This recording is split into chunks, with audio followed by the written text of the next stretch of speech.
President Trump's point man for the crisis in Venezuela says disputed President Nicolas Maduro eventually will fall. Russia is criticizing the U.S. tonight for what it calls a cynical campaign to oust the legitimate government of Venezuela. State Department correspondent Rich Edson has the story.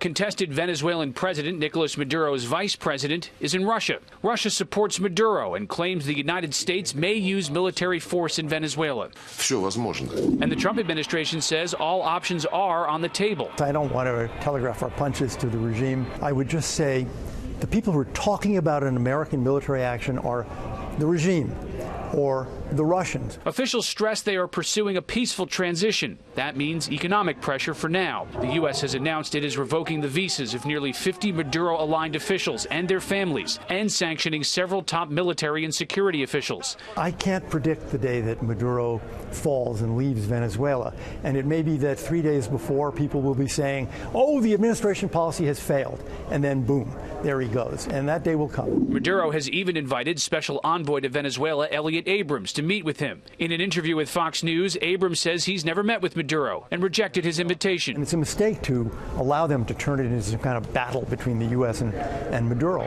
Abrams is coordinating with opposition leader Juan Guaido. Guaido is in Paraguay after leaving Venezuela last week in defiance of a court order to join aid convoys in Colombia and has met with leaders in Brazil.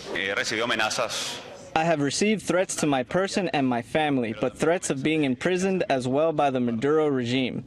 Even so, that will not prevent my return to Venezuela this weekend, at the very latest, Monday. Abrams says there will be a big reaction in Venezuela and internationally if authorities arrest Guaido. While testifying about the administration's Venezuela strategy 2 weeks ago, Abrams met sharp criticism from freshman Congresswoman Ilhan Omar. That is a ridiculous question, and yes or no? No.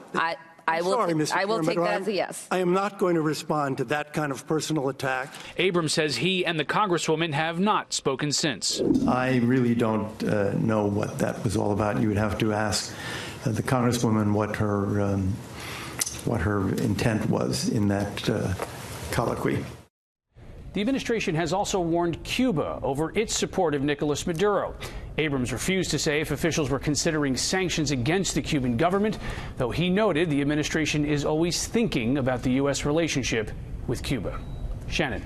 Rich Edson at the State Department, thank you.